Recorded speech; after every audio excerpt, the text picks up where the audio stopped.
Ashama akka funee daawwattoota Mini Plus kun qophii addaa haala yeroo irratti xiyyeeffatedha. Akkuma beekamu waraanni giddu galaa bahaatti gaggeeffamaa jiru dhibbaawwan gurguddoo hedduu gama dinagdee hawaasummaatiin addunyaa irratti fidaa jira. Keessaayyuu dinagdee keessaayyuu immoo boba'aa. Kanaan wal qabatee haala kamiin rakkoo kana damdamachuun danda'ama yookaan fuuldura dhaabbachuu fi furmaata kaa'uun danda'ama. Keessaayyuu biyyi keenya rakkoon kun daran akka hin jabaanneef akkamiin furuu qabdi kan jedhu irratti hayyuu dhimma kanarratti keessaayyuu dinagdee irratti xiinxaluudhaan barsiisuun yeroo dheeraadhaaf muuxannoo qaba. Waliin turtii taasisnes biraan geenyaa turmaanni keessan Mini Plus waan ta'u. Keessummaan keenya istuudiyoo keenyatti affeerrannee Dr. Guutuu Teessoo barsiisuu qorannoo gaggeessu akkasumas dinagdee xiinxaluu muuxannoo waggaa dheeraa qabu pirezidaantii waldaa ogeessota dinagdee Oromiyaati. Gorsaa piroojektota biyyoota Awurooppaa ta'anii yeroo ammaa kana hojjetaa jiru. Dr. waamicha keenya kabajanii istuudiyoo keenyatti argamu keessanii fi hedduun isin galatoomfadhaa ulfaadhaa. Galatoomaa isinillee. Waraanni ammaa giddu galaa bahaatti jalqabamee baatii tokko ol lakkoofsise kuni dhiibbaansaa kallattii garaagaraatiin addunyaa irratti mul'ataa jira. Keessumaayyuu gama dinagdeetiin gama boba'aatiin. Waraanichumtiyyuu bu'uuraan waraana dinagdeetii warra jedhamtu jiru. Maal jettu? Addunyaa kanarratti waraana gurguddaa waggoota muraasa darban keessa yookaan walitti bu'iinsa gurguddaa baay'ee taateewwan kan darbanii.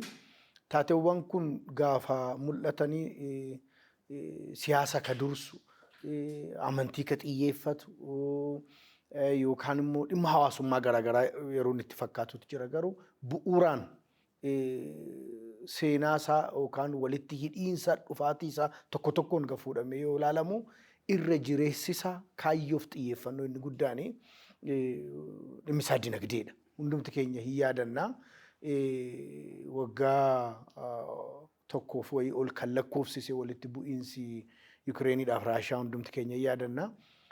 Waa'ee daangaa, waa'ee hawaasummaa, waa'ee amantiitti adda durummaadhaan kan nutti mul'atu. Garuu waraana dinagdee guddaa baha addunyaa kanaaf lixa addunyaa kanaa gidduu kan jiru olaantummaa dinagdee mirkaneessuu economic territory isa jedhan bal'ifachuu fi wanneen akkasii wajjin akka inni wal qabatu ilaaluutu yeroo hanqatutu mul'ata. Akkuma waraanni sun ka'een biyyoonni akka Afrikaa biyyoonni bahan hundumtuu immediately kan isaan itti dhufemaan rakkoo dinagdeeti. Geejjiba galaanarra geggeeffamu, alargeef alaa galchuu, qilleensarra ergamu, oomishawwan strategic ta'an biyyoota baay'eef barbaachisu addunyaa irratti yeroo inni rakkoo fi walxaxaa hamaa fidee biyyoonni akka Awurooppaadhaa yeroo cabbii keessa boba'aa ittiin mana ho'ifatan hanga dhabanitti ga'aniitu jiru jechaadha. Sana boodas taarif tireed waariin kun keessumatti biyyoota akka Ameerikaa fi biyyoota akka Chaayinaa gidduutti yeroo inni wal dhabdeen geggeeffamu namni dhimma daldala xixiqqaa itti fakkaata. Dhimmi isaa dhimma dinagdeedhaan safaramu yookaan gatiittii walitti safarachuu eenyutu Eastern Hemisphere keessatti eenyutu Western Hemisphere keessatti dinagdeen to'annoo qaba.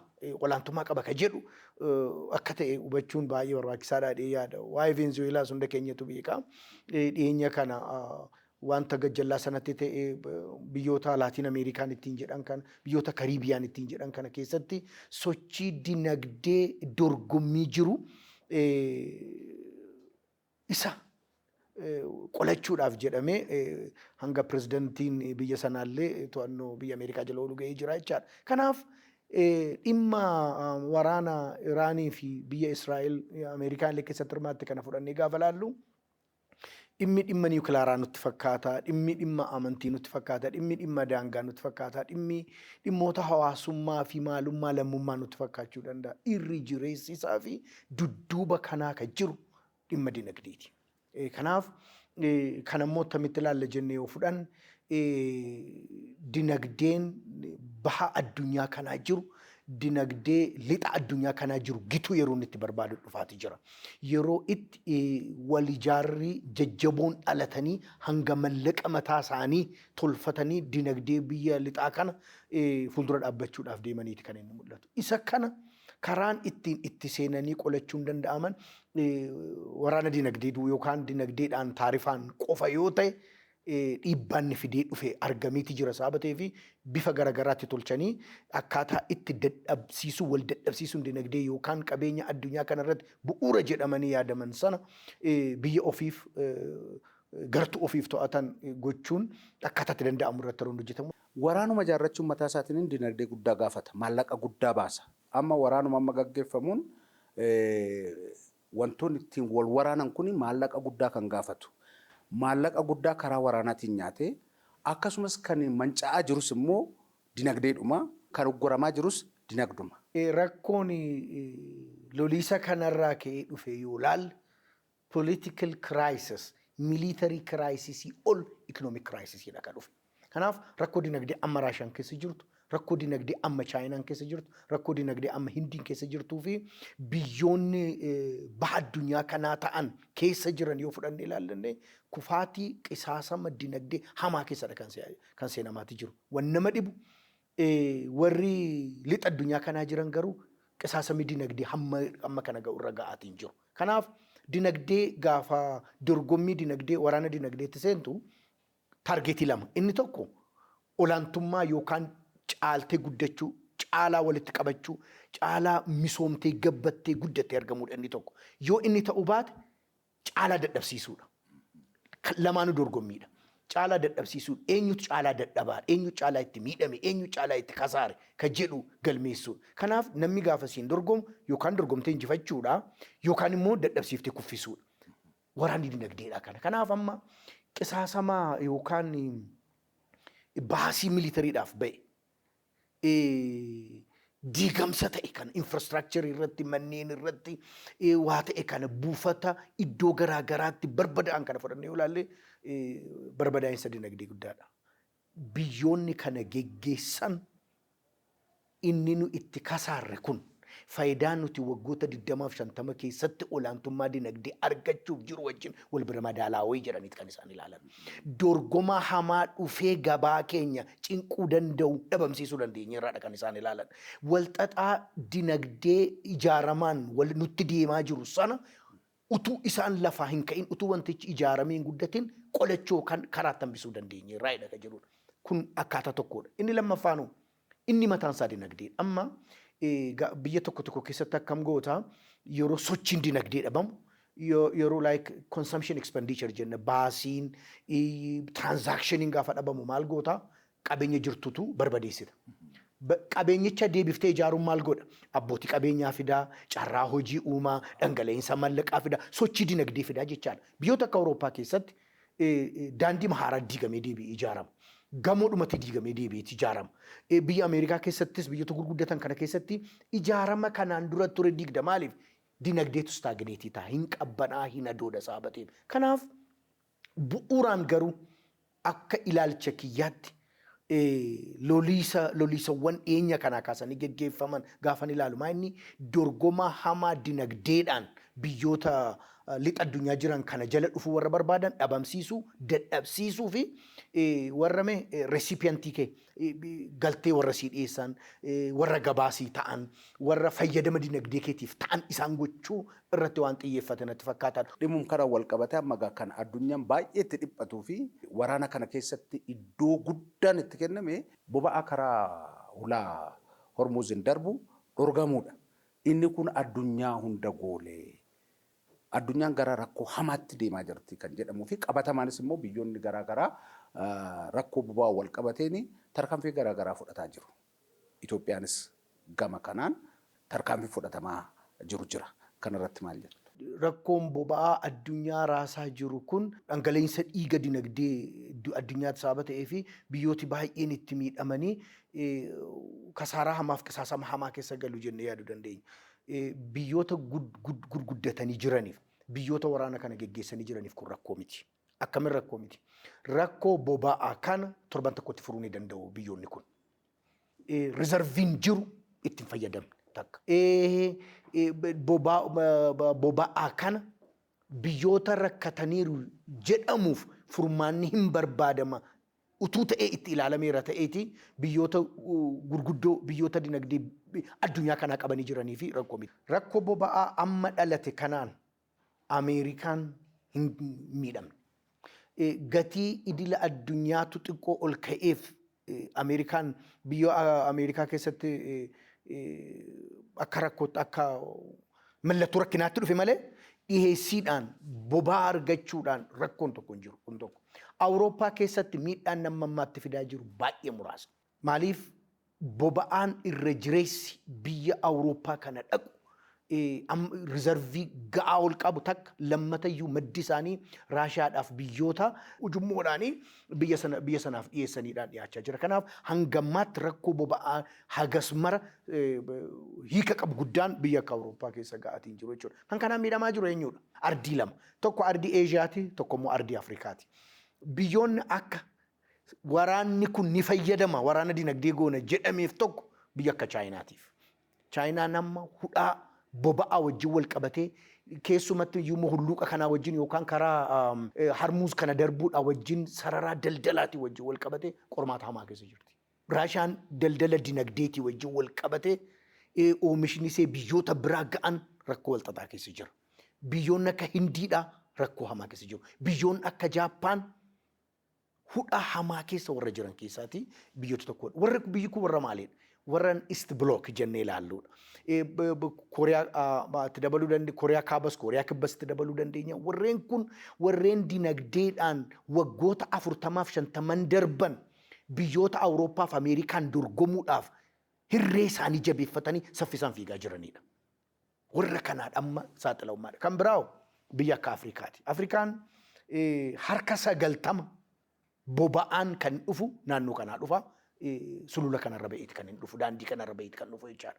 Kanaaf amma gaafa dubbachaa jiru kana keessatti Afrikaa keessaa iyyuu biyya akka Itoophiyaa, biyya akka Keeniyaa, biyya akka Afrikaa kibbaa adda durummaan saaxilamuudhaan warra durarra jiranidha jechaadha. Maaliif maddi humna boba'aa isaanii baay'een isaa kara kana dhufaa jechaadha. Inni kun kanaa wajjin wal qabatee gaan dinagdee rakkoo dinagdee wal xaxaa dhufeera. Dhiyeessii boba'aadhaa wajjin wal qabatee addunyaa irratti oomishaaf oomishtummaadha kan gaaffii keessa galu. Oomishaaf oomishtummaa eessaa? Oomishaaf oomishtummaa biyyoota gurguddoo warra lixaa addunyaa kanaan dorgomanidha kan gaaffii hamaa keessa galaa jiru. Oomishaaf oomishtummaa biyyoota lafaa ka'uudhaaf biyyoota akka Afrikaa kana keessaa lafaa ka'uudhaaf keessumatti immoo gartuu warra BRICSitti dabalatanii dinagdeen jabeeffachuuf warra kaanidha kan amma gaaffii hamaadhaa fi rakkoo dinagdee hamaa keessa galaatii jiru jechuudha. Biyyoota newly industrialized ittiin jenna waggoota 20-30 darban gara industiriitti biyyoota ce'antu jira. Isaanidha kan rakkoo hamaa keessa galaatii jiru jechaadha. Kanaaf disproportionate jenna yookaan immoo unevenly impactidha kan inni sadarkaa addunyaatti geessisaatii jiru jechuudha rakkoo boba'aa kanaan. Kanaaf rakkoon boba'aa kun garuu rakkoo waa tokko lama sadii yookaan waraana kanaa wajjin wal qabatee rakkoo waa tokko lama sadii kan inni fide rakkoo baay'ee wal xaxaadha kan inni fideeti jiru. Inni tokkoffaan gatiin boba'aa idila addunyaa irratti jiru akka inni gara samii ol ba'u godheeti jira. Baarmeela tokkoon hanga doolaara 200 ga'uudhaaf jedha jechuudha. Kana jechuun biyyoonni keessumatti kallattiidhaan boba'aa gidduu kanaa fudhachuudhaan rizarviin isaanii muraasa ta'e dinagdeen isaanii saffisaan guddatuu fi rakkoo hamaa ta'e rakkoo hamaa fideeti jira jechuudha. Kan biraan qaala'insa jireenyaa commercial goods gatiin isaanii haggan samii rukutu ta'eeti jira biyyoota baay'ee keessatti. Keessumatti consumable items warra jennu kun guyyaadhaan torbaniin ji'aan akka biyyaatti akka hawaasaatti akka dhaabbataatti kan itti fayyadamnu kuni gatiin isaa garmalee ol ka'eeti jira jechaadha. Inni kun qisaasama dinagdee hamaadha. Kan biraan investmentii challenge godhaa jira. Amma investmentiin biyya kanaa gara biyya akka Awurooppaaf gara biyya akka Ameerikaa irra dhangala'uu irraa gara biyya Isiyaadhaa achi immoo gara Afrikaatti dhangala'aa jira. Trading yookaan imalli investmentiidha akka jiru akka sama addunyaa irratti. Dura biyyoota akka Awurooppaa irratti hugely dhaka ture achi gara biyya Ameerikaadhaa ture Ameerikaadhaaf Awurooppaadhaa kaasee gara Chaayinaa gara Japaan gara Kooriyaa kibbaatti kan itti dhangala'aa ture jechaadha. Kanaaf amma waggoota 15 darbanii kaasanii new investment destination biyyoota akka Afrikaatti taati jedhamee gadhaa jiru. Isa kana irratti qisaasama hamaadhaa fi gara fuulduraatti amantaa guddaa akka dhabu godhaati jira jechuudha. Kan barbaadamus bu'uuraan waan kana sababateef jechaadha. Maaliif biyyoonni lixa addunyaa jiran kun keessumatti Ameerikaanii investmentiin kun gara biyya Ameerikaatti akka inni deebi'uudha kan inni barbaadamu. Industiriin, manufacturing industiriin baay'een achi godaananii gara sanatti akka deebi'uudha. Dhiibbaa kanaa wajjin wal qabatee investmentii addunyaa abbootiin qabeenyaa gurguddoo sadarkaa idil addunyaa jiranii biyya kamitti dhaquutti jirraatti uumamaa jiru. Amansiisaa miti. Looliisii akkanaa boris deebi'ee ka'uu danda'a. Waggaa 5 booda ka'uu danda'a. Qabeenya keenyaaf gara kamitti deemasa jedhuudhaafi galma karaa inni ittiin looliisa dinagdee keessaa rukutaa jiru. Amma fakkeenyaa fi UAE'n turizimiidhaaniin keessumaa turizimii wal qabatee akkasumas immoo daldaltoonni biroo akka addunyaatti seentarii godhatan yookaan giddugala godhatan achitti gaggeeffama. Kan ishiin gurgurattu nageenya. Haala abbootii qabeenyaatiif mijataa ta'ee fi tiraanzaakshiniin gurguddoon achitti akka gaggeeffamudha. Dhiibbaa guddaa yaaddaan keessaa tokko kana waan ta'eef. Exactly. Isaan anniin jechaati jiru. UAE'n kun, Saudiin kun, biyyoonni naannoo ollaa sanaa jiran baay'een isaanii gammoojjii irratti gannatatu ijaarameetii jira. Abbootii qabeenyaa gurguddaan Awurooppaadhaa, Ameerikaadhaa, Afrikaadhaa, kan Raashiyaadhaa, kan Chaayinaa, kan Hindiidhaa amma hugely kan isaan investiitti gochaa jiran naannoowwan kanaadha. Kun gaafa ta'u maaliidha? Dhufa seenaatii kaasee economic and political competitioning kan keessatti ture maalidha? Ardii Ameerikaatiif ardii Eeshiyaati. Kanaaf investmentiidhaan redirect gochuudhaaf sustainable investmentiin eessa, nagaan waaraa waan eessa, biyyi humna qabdu eessa, yoo iddoo kamitti qabeenya kee dhangalaafte amanamaadha isa jedhu sammuu biyyoota baay'ee keessatti uumeeti jira eessa jechuudha. Gara lixaa kanatti deebi'uun nurra jira kan jedhu fidaati jira jechaadha. Mootummaan Ameerikaadhaa kallattiidhaan yeroo hundumaa akeekkachiisa isaan kennaa jiran waggoota tokkoon darbe kanaaf maalidha? Dhimma BRICS ilaalchiseeti.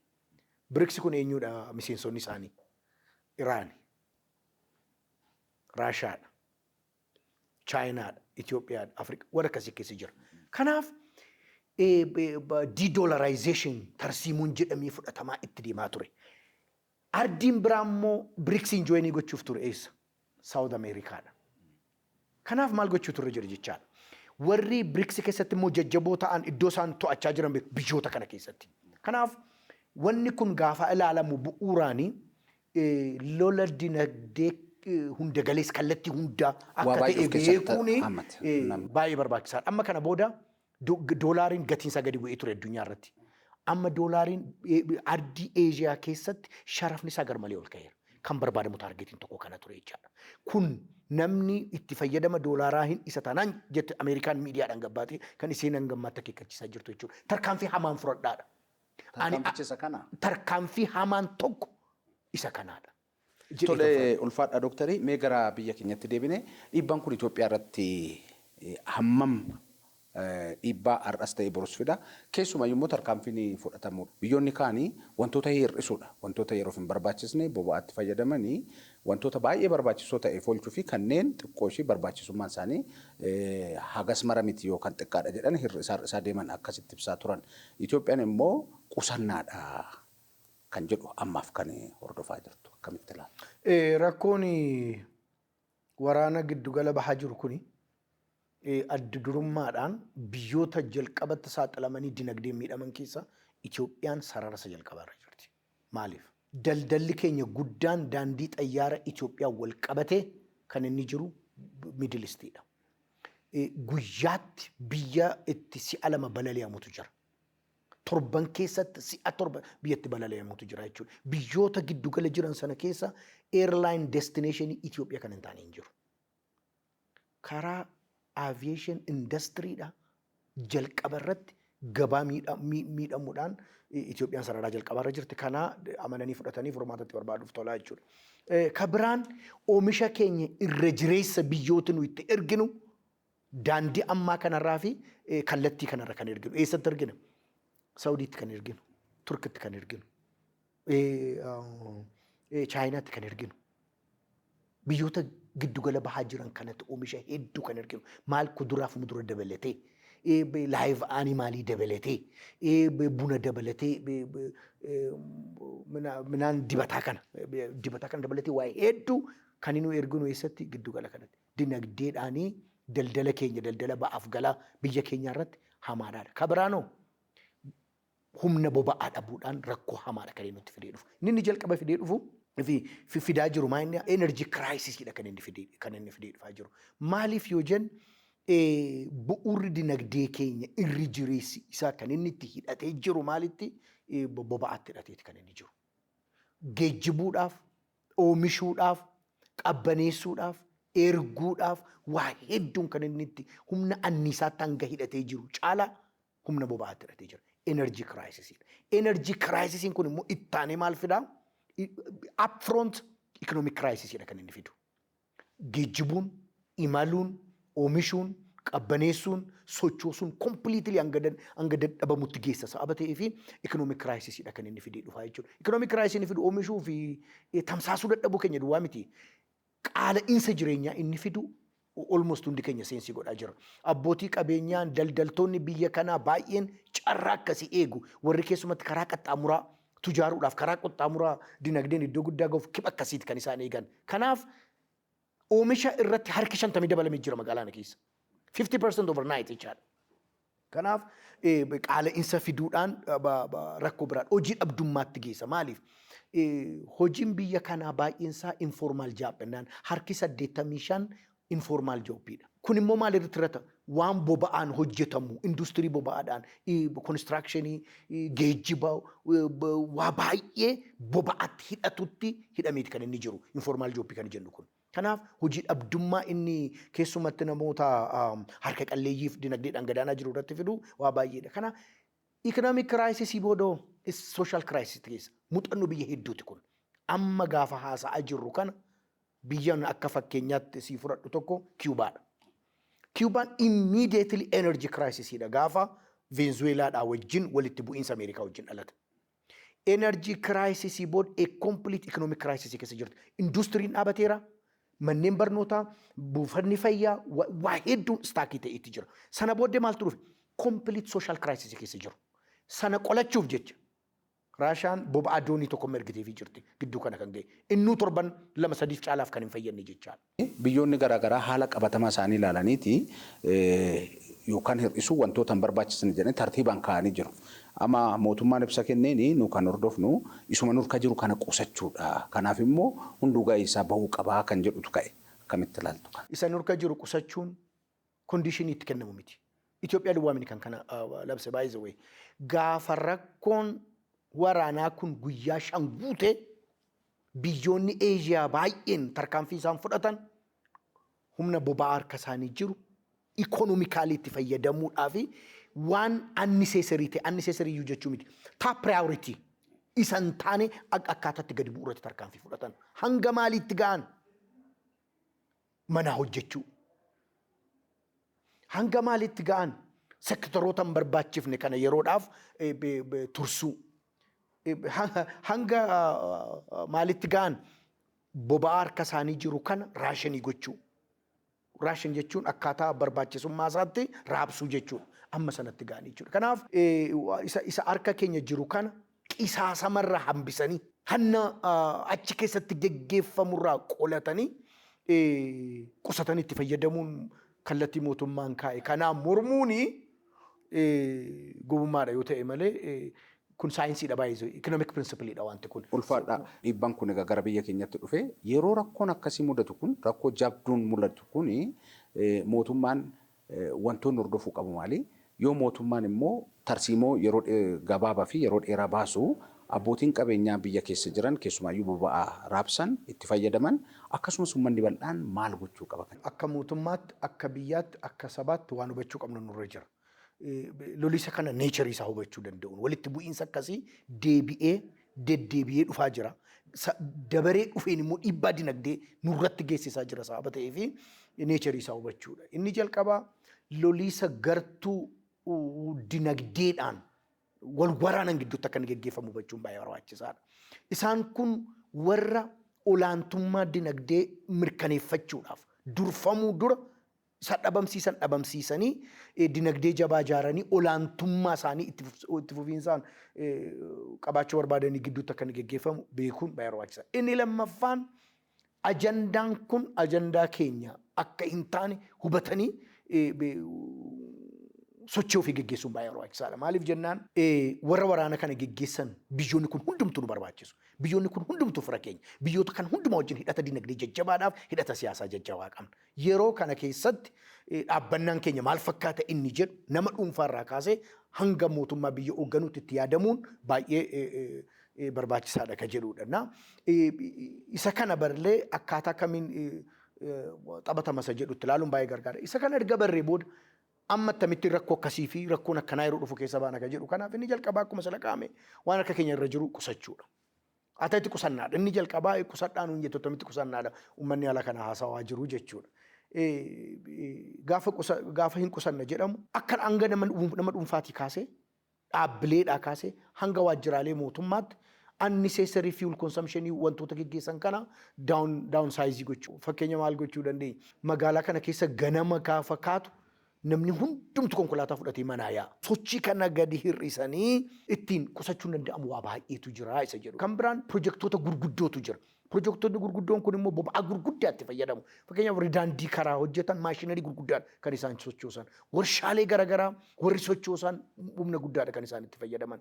Dhaabbileen akkasii kun humna boba'aa harka isaanii jiru kana akkaataa xuruursanii duguuganii qusatanii in a very economic way itti fayyadaman kanarratti hojjechuun barbaachisaadha jedheetanii yaada.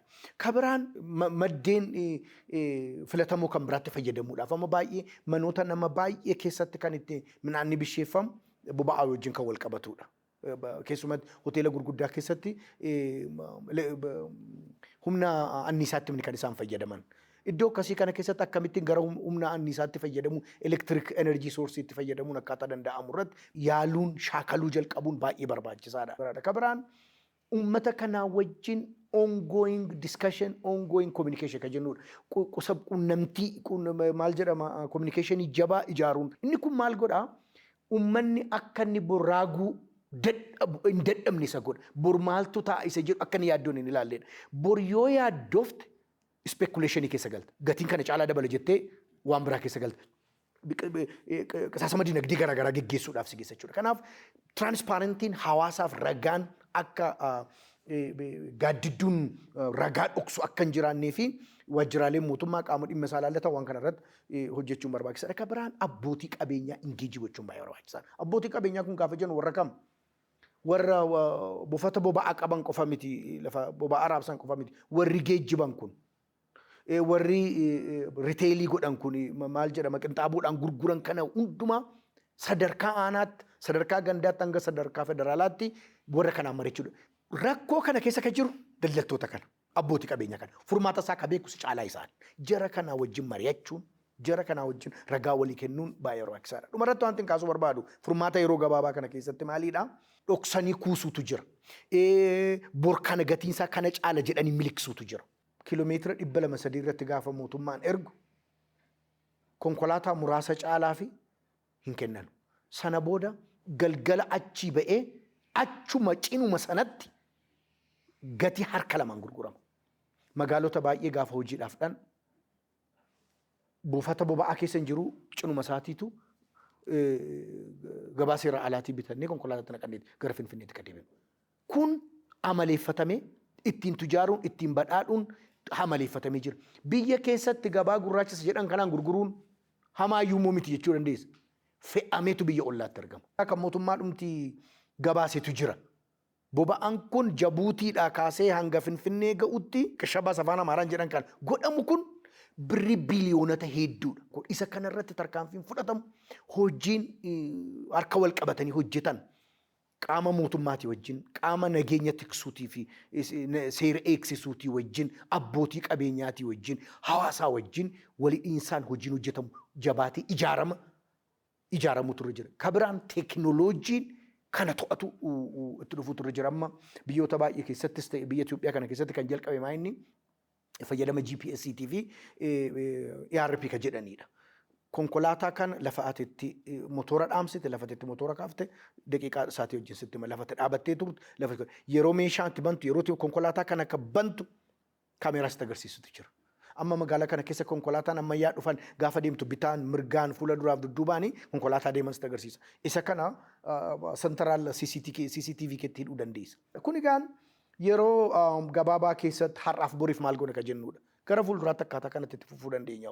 Qusadhaa hawaasaan jennee itti fufuu dandeenya. Hin danda'amu. Kanaaf furmaati waarawaan gara fuulduraatti dhufu turre jira. Itoophiyaafis ta'ee biyyoota akka Itoophiyaa kanaaf. Inni jalqabaa madda humna mataa keenya irratti investmentiin godhamu adda durummaadhaan sarara jalqabaa fudhachuu turre jira. Boba'a kanaa wajjin wal qabatee gaafa loliisii Yuukireenii fi Raashaa gidduutti qabsiifame xaa'oo finni hamma galchuu dadhabnutti rakkoo hamaa nutti fide. Maaliif xaa'oon kun achii dhufa maaliin oomishama boba'aadhaan oomishama. Maala jedhama boba'aa booda irra hafee galtee ta'eeti kan inni oomishu jechuudha. Kanaaf humna boba'aa mataa ofii self reliance jennu sana mirkaneessuudhaaf qabsoon geggeeffamu waan hundumtuu dursa dhabee isa kanaaf dursa kennamu. Gaazii gara baasuutti hin galle jedhamee tarkaanfiin fudhatame.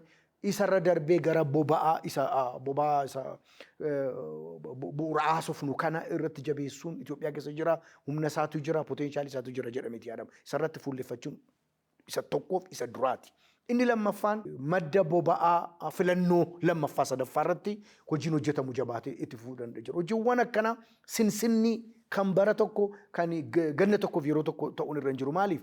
Energy crisisiif waatar crisisiin addunyaa diiga. Xiyyeeffatamee hadheeffatamee adda durummaan kennamee fi hojjetamuu turre jiraadha. Madda galii madda humna filannoo lammaffaa sadaffaan amma humna anniisaa kana. Fakkeenyaaf elektirikiin kun utuu baadiyyaa Itoophiyaa wal ga'eera ta'e magaalota gandaaf aanaa wal ga'eera ta'eeti humna boba'aa amma barbaadaa jiru kan hin barbaadu. Maaliif baadiyyaan irri jireessa kan inni fayyadamu boba'aa humna fiwulii kanaadha kan naafxaa kanaadha kan gaasiidha kan inni fayyadamaati jiru. Waa garaagaraa hundumaatiif jechuudha. Mana baaburaatiif ta'uu danda'a. Jenereetara small scale irrigation ittiin misooma jallisii xixiqqaa geggeessuuf ta'uu danda'a. Mana bunaatiif ta'uu danda'a. Mana sibiilaaf, mana muka waa hedduudhaaf humna boba'aadha kan itti fayyadamaati jiru. Kanaaf rural electrification kun baadiyyaa ga'uu dadhabnaan barbaachisuma yookaan dimmaandiin boba'aarra jiru gadi. Kanaaf madda humna filatamaa kabiraa kaafa jennu kana humni anniisaa kun akkaataa inni itti baadiyyaa waliin ga'u irratti hojjetamuu turre jiraadha. Itoophiyaan soolaar enerjiidhaan poteenshaalii biyya qaban keessaa biyya guddaadha. Naannoo mudhii lafa addunyaa kanaa irratti argama. Kanaaf hojiin kallattis clean energy jennee kan addunyaa irratti ittiin haasofnu sana jechuudha. Kana gochuudhaaf by the way poolisii riifoormii fi tarsiimoo keenya yoo riifoormii goone hoteelonni hundinuu gaafa ijaaraman humna anniisaa mataa isaanii maddisiifachuu turre jira. Soolaariirraa yoo jennu warshaaleen dhaabatan warshaaleen ijaaraman yoo xiqqaate humna isaan barbaachisu harka 20-30 soolaar enerjiirraa maddisiifachuutu isinirra jira yoo jennu instituushinii manneen barumsaa yoo jenne kun waan baay'ee salphaadhaa fi initial investmentii poolisii nu barbaachisa. Sana duwwaa miti. Poolisii kanaa wajjin wal qabatee paakeejii gargaarsaa jira. Hoteela tokko maal jenna fakkeenyaaf humna maddisiiftan kana keessaa yoo waan isin barbaachisu ol maddisiiftan mootummaan isin irraan bitadhaa jechuu ni danda'a. Hindiitti akkasitti gurgurama. Kooriyaa keessatti akkasi. Biyya Ameerikaa keessatti akkasi. Amma gaafa haasa'aa jirru kana keessatti namni mataa manaasaa irratti soolaarii galfatee hamma isa barbaachisu ergaa itti fayyadamee booda isarra hafe meen giriidiitti keessaa mootummaarra mallaqa fudhata. Hin danda'ama kun. Kanaaf madda humna gara biraa kan gaafa jennu poteenshaalii guddaa kan itti qabnu tokko soolaar enerjiidha kan jennudha. Wind enerjii kana kaaba Itoophiyaa yoo dhanne naannoo bahaa keenyaa gara naannoo Affaar naannoo Tigraay kana yoo dhanne huge wind energy potenshaaliitu jira. Isaan kan akkamittiin deebinu amma dubbiin dubbii kokkeeti. Amma dubbiin dubbii dinagdeedhaan itti fufnamoo ittiin fufnu hiyyuma keessaa ba'uudhaaf imalli godhamaa jiru kun jabaatee ittiin fufamu saaba jedhuu fi enerjiin is the bottom line. Abbootiin qabeenyaa biyya kanaan akka dhufan barbaanne yoo ta'e affordable energy. Kanarraa kana dhufan sustainable energy. Kennuufi dandeenya. Isa kana gochuuf filannootti potenshaala akka qabnu kan akka wind energy jennu kan geothermaalitti Itoophiyaan addunyaa marraa geothermal potential qabaachuudhaan biyya guddaa keessaa biyya tokkodha. Lafti keenya baay'ee lafti isaa keessi baay'ee humna guddaatu lafa kana keessa jira saabateef. Kanaaf maddeen humna filatamaa ta'an lama sadii irratti hojiin investmentiidhaan hojiin pirojektiin gurguddaan akka biyyaalessaatti hojjetaman kuni dursa kennamee itti fufuun baay'ee barbaachisaadha. Kabiraan ani dhumarratti itti akka furmaataatti itti dabaluu barbaadu lafa humna fudhannu kana daayiversifaayi godhachuun baay'ee barbaachisaadha. Tootaalii humni boba'an nu galu iddoo muraasarraati. Kanaaf biyyoota Afrikaa ollaa jiran oomishan xixiqqaa yoo ta'u malee akkamittiin achirraa galfachuu dandeenya kan jedhu Afrikaa daldalaa walitti hidhuu geejjibaa walitti hidhuu isa jennu sana keessa humna Afrikaa keessaa maddisiifamu kanarraa akkamittiinitu qooda fudhannee bitachuu dandeenya kan jedhu kunis itti yaadamuun barbaachisaadha. Kanaaf furmaanni gara fuulduraa nu eegu tarsiima'aa ta'uutu irra jira. Xiyyeeffannoo kan fudhatee itti deemuun ta'uutu irra jira dheetayyaa. Egaan Dr.